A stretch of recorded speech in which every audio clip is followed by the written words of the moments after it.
Joint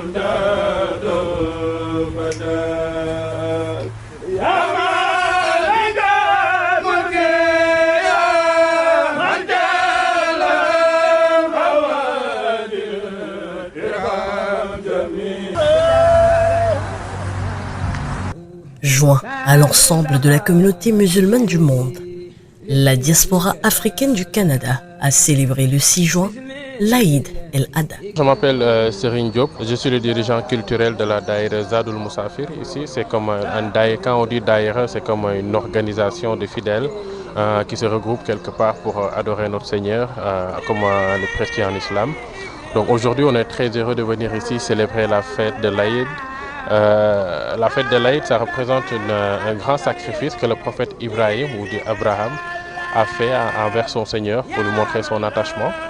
Quand Dieu lui a ordonné d'égorger son fils pour un sacrifice et qu'il a accepté. Et l'autre sacrifice, c'est aussi que le fils aussi avait accepté de suivre l'ordre de Dieu. Donc c'est une exhortation pour nous de suivre les commandements de notre Seigneur. À la place même d'égorger son fils, Dieu lui a donné un bélier. C'est la raison pour laquelle on sacrifie tous un mouton pour célébrer ça, pour remémorer ça. Et comme Dieu nous disait, je n'ai pas besoin du sang, je n'ai pas besoin de la viande. Ce dont j'ai besoin, c'est le cœur et le sacrifice. C'est la raison pour laquelle on se regroupe tous ici pour célébrer ça. Donc c'est l'une des fêtes phares de la religion musulmane. Et on se retrouve toujours ici. Et c'est très important de se retrouver entre fidèles parce que nous sommes dans un contexte un peu hostile à la religion de temps en temps, disons. Et que si on se concentre juste sur nous-mêmes, ça nous empêche de retrouver les autres fidèles pour pouvoir s'attacher à nos racines. Réunis en Daïra Zadul Musafir, la petite communauté sénégalaise de Terrebonne a initié pour cette Tabaski 2025 une prière pour célébrer l'Aïd avec en toile de fond un engagement communautaire. C'est une exhortation aussi à mes frères musulmans qui habitent ici, de leur dire que ce n'est pas un truc sénégalais, c'est l'islam. Peu importe d'où tu viens, à chaque fois qu'on célèbre une fête, vous pouvez venir ici, vous pouvez aller dans la mosquée la plus proche de chez vous pour vous attacher à cela. Sinon, le détachement est rapide et on ne se rend pas compte. Donc, on est heureux de retrouver tout le monde. C'est vrai que Terrebonne, ce n'est pas Montréal, c'est à 28 km, c'est assez loin. Mais malgré ça, le parking est plein et puis beaucoup de monde sont venus. Il y a même d'autres qui sont en route. Donc, qu'on le fait ici à la fête de la Korité, aujourd'hui la fête de l'Aïd, la Tabaski, on se retrouve encore ici. Donc, le déroulement se passe bien. Pour le moment, on va prier dans une dizaine de minutes maximum. Après cela, on va prendre notre petit déjeuner. Pour la plupart, ils vont rester avec nous ici pour attendre les repas. C'est une occasion aussi pour nous retrouver entre musulmans, bien se retrouver, bien se parler, raffermir les liens aussi. C'est ça qui se passe aujourd'hui ici. Au programme de cette journée forte de symboles, la grande prière en présence de l'imam de circonstance.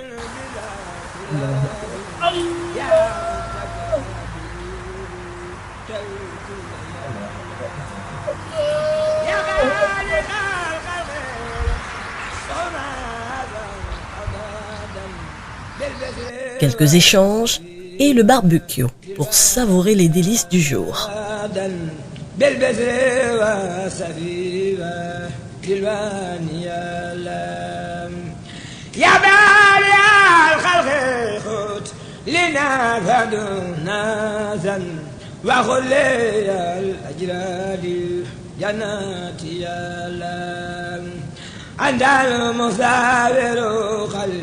للنبي بزارا وذاورا ليادون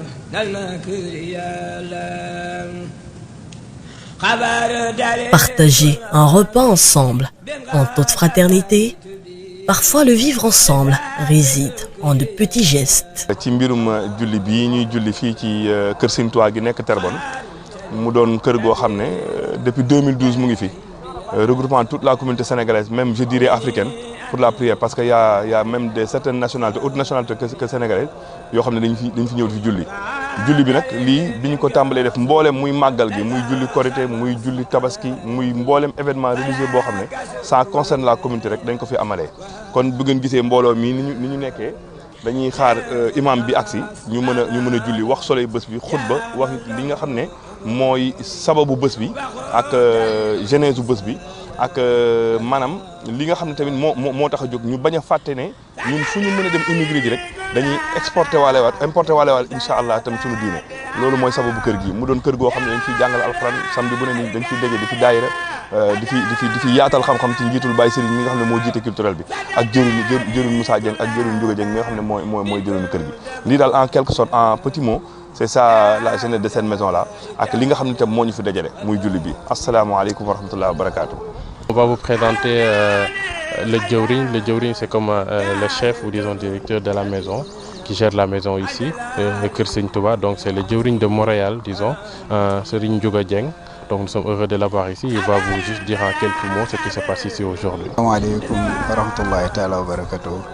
Kon ñi ngi ziarat mbokk jullit yëpp ak mbokk taalibe yëpp di leen baal àq di leen balu àq ñaan ci barkeb Serigne Touba yàlla nañu suñu borom nangul te aar ñu xam naa ni di ñëwaat rek ci bis bi li ko waral mooy bisu Iid bi nga xam ne di bisu tabaski ñu koy def fii tey ci Terrebonne ànd ko mbokk taalibe yi nga xam ne ñu dëkk fii ci environnement Terrebonne bi ak ñenn ñi dëkk Montréal di yenn ci ponk diine yi nga xam ne sunna la wante li ñuy sori Sénégal incha allah dañ koy fas yéene taxawal fii di balwaat ak ñëpp rek tey ñaan ci barkeb Sëñ Tuubaa lépp lu ci waaye def yàlla na la ko suñu borom fay ak yiw ci barke bis bi ak barke mbooleem ñu baax ñi nga xam ne ñoo nekk ci suuf ak ñi nekk ci biir suuf ak ñi nekk ci kaw ak ñëpp yàlla suñu borom boole defal barke ñu ci ànd ak tawfeex. Dans un contexte de friction et stigmatisation autour de leur religion, il était important pour la communauté musulmane afro-canadienne de raffermir ses liens et prôner un idéal de paix, comme le veut le Coran. Notre aîné du Daïra, c'est le membre fondateur, disons. Je ne dis même pas un des membres fondateurs, je dirais le membre fondateur qui est notre aîné ici, Serigne Amadou Niang. Donc il va vous dire en mot wolof ce qui se passe ici et ses impressions. di nuyu di leen sant di leen ziare ci bés bu màgg bi nga xam ne mooy bésu dëgg di bésu ngëm-ngëm waaw lii tax ñun ñu mën a nekk fii ci kaw suuf bés bi moo ko waral te fii ñu daje mooy kër Serigne Touba gu nekk fii ci Terrebonne waaw lii nag nga xam ne mooy mbiru yoonu murit fii ci Canada maanaam ndigal li ñu ngi ko jot ci 1984-85 bàyyi ko si ku baax ki sëñ Abdoul Ahad Mbacké yal nañu yàlla taas ci barkeem moom moo joxe woon ndigal tuddee daayira bi nuuri daayira ni ba pare joxaale ñu lii nga xam ne mooy téere bu tedd bi Masaalikul Jinaan ne lii mooy seen yóbbal àjjana waaw loolu nag mu ngi tàmbalee woon ci jëwriñ bu ko njëkk a jiite mooy Serigne Djili Sall bokk ci Daaru Musti nekk ci njabootu maam Thierno Ibrahima kii nga xam ne maanaam ngëm-ngëm geeg doxalin lii nga xam ne mooy xidma bi di waa kër maam Cheikh Ibrahima Fall sëtam bu ñuy wax sëñ Moustapha Diouf moom tamit nekkoon na ci bopp liggéey bi maanaam waa kër maam Thierno ak waa kër maam Cheikh Ibrahima Fall ñoo tàmbali woon mbir mi ànd ak mbokk taalibe yi depuis 85 ba ñu ngi si 40e année bi fii di yëngu ci yoonu murit lu ne nag daj nañ ko fi am nañ fi ay jaar-jaar yu metti maanaam bërëb bu ñu toogoon di jàng sax xasida sëñ Tuubaa waaye wala du fa dajaloo mënuñu ñax dafa metti woon ba nga xamante ni si université yi lañ doon mujj a dem lu mel ni université Montréal fa la ñu amoon salle waaye salle bi sax taxu koon nekk loo xam ne lu kéemaane la ba am benn bés benn labbe ñëw fekk na moom saa su nekk saa ñu toogee di jàng xasida rek mu ngi ñuy may nopp ñëw benn bés ne ah fii daal ngeen di jàngee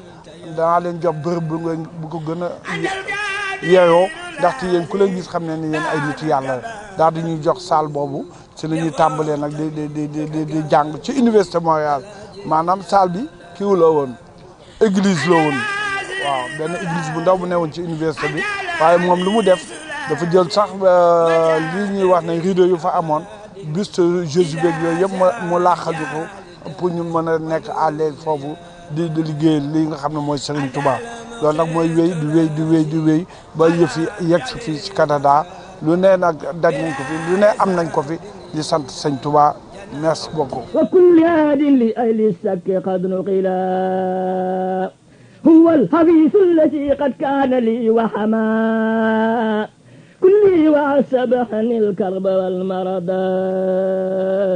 محوت أن يقصد الشيطان في أبد إلى جهاتي فعهدي ليس منتقدا نعوذ بالله في سر وفي علن من شر إبليس حيث قد ركدا اجعل بحفظك لي حسنا يقي ضررا يا خير من كف